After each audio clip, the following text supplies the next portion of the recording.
Good morning. You're listening to FloorDaily.net, and I'm Kemp Harr. This morning, my guest is Joe Mascari, who is a sales territory manager with Beaulieu of America. Joe, how you doing?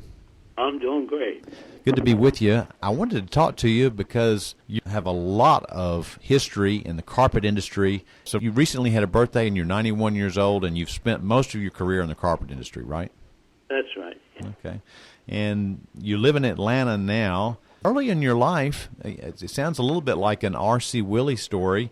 You had 6 appliance and furniture stores in the Pittsburgh area. Is that right? That's right.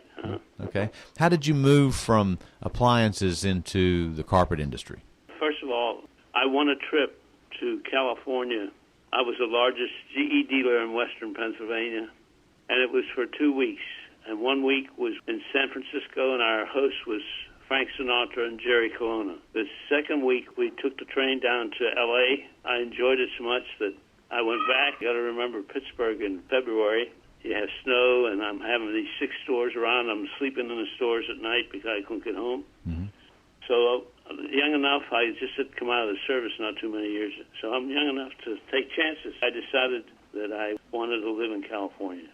In my one store, I had hardware, and I had a decision to make between Sherwin-Williams and Glidden Paint. And the salesman from Sherwin-Williams was very cocky. Poor little guy from Glidden Paint was humble and meek. And so I felt I'm going to give him a chance on it.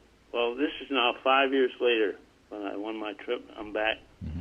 Who walks into my store? But this young fellow that was regional became the vice president of Glidden Paint. Mm-hmm. And I was bragging about how I'd love California. He said, well, why don't you come out with me? I'm going out there in April. We're going to put in new facilities in Anaheim. I ended up meeting him, and we flew to L.A. So when I got there, and actually he's now vice president, so we walk in his regional there. He told him, when Joe's ready to come here in California, I want you to give him a territory. So it took me about 4 or 5 months, and I sold out. Ended up in San Diego with a job there. And I wasn't that happy there selling paint. Right. I had been so active with my own businesses. So this retailer had been there for about 30 years, big appliance store, and I bought in with him. So then I put furniture in the stores. We had 2, one in San Fernando Valley and one in West LA. There was a small carpet mill near the store that I had there, and I ended up selling out and going into the carpet business. We were making reversible chenille carpet. They could not produce enough for me to really make a decent living, so I ended up selling my interest and went to Barwick Mills. And I ended up covered 7 western states, and the rest of the story is I ended up being transferred back to Georgia as a sales manager for Barwick, and here I is. So what happened? Barwick actually ended up going out of business, and I guess some of the facility was bought by Mohawk, right?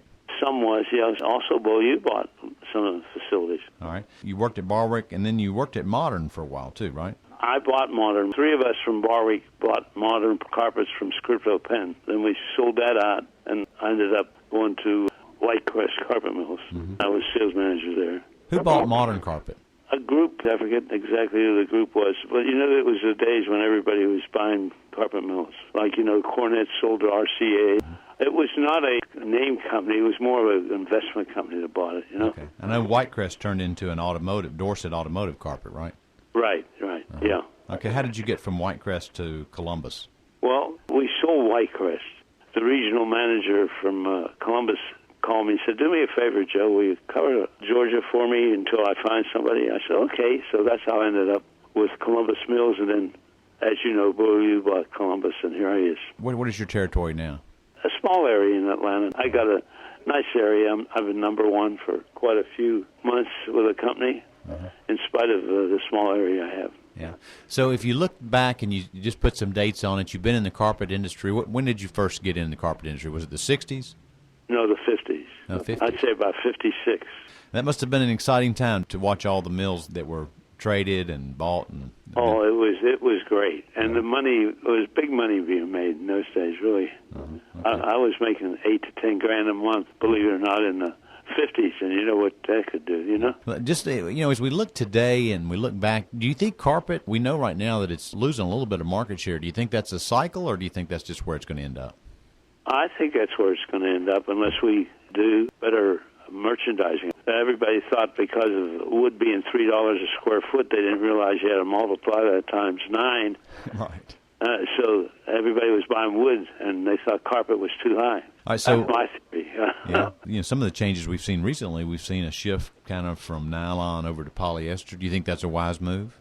I certainly do. I pioneered polyester. I can tell you, it was a good fiber then, and I can tell you the history of that if you want. Eastman Kodak came out with polyester, and they gave it to us because Modern Carpets I owned at the time. We all came from Barwick, and Barwick had a great reputation of pioneering any new fibers. Mm-hmm. So we were the group from Barwick, and so they gave it to us and Burlington Mills.